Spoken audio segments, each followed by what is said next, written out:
We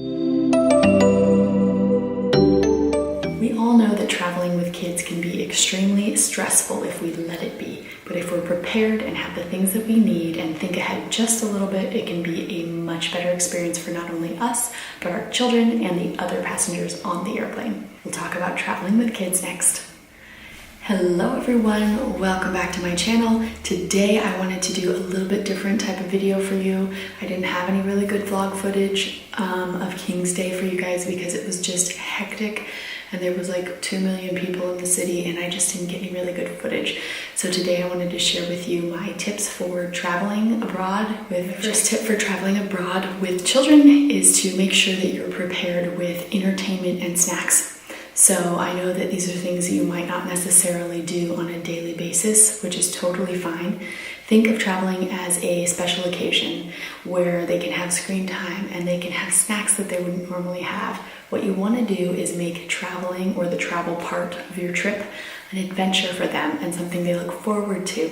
So one thing that I like to do is buy a few new toys for Sydney and then bring those out on the airplane, and she's excited. She's like, oh, this is a present, you know, this is really fun. Or some new snacks and things that aren't necessarily as healthy as what I would feed her on a daily basis.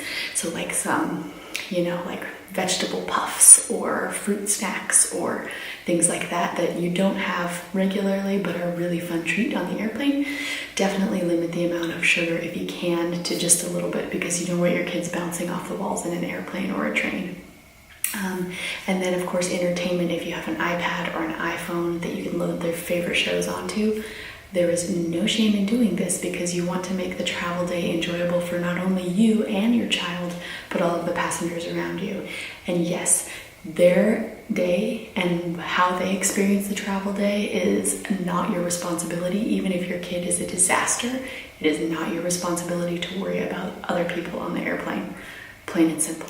My next tip would be for when your child starts to get tired during the travel day, bring quiet time activities. So things to help your child wind down. Like for my daughter, that would be books or coloring. She loves to read books upon books upon books. So if you have like a Kindle that has books on it, or if you have the capability of bringing a few child's books in a backpack, that is a super awesome option. Or quiet play things like Play-Doh, depending on how old your child is.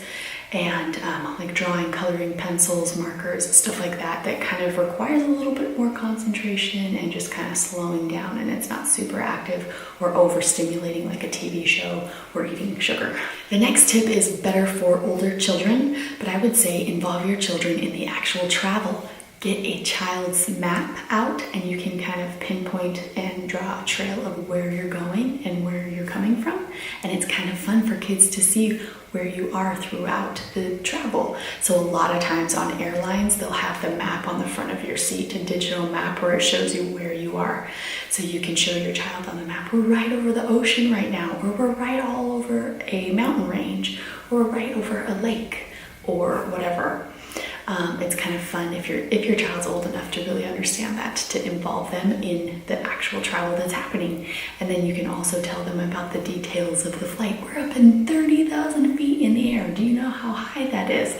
And stuff like that. You can kind of get them involved and interested in the actual travel.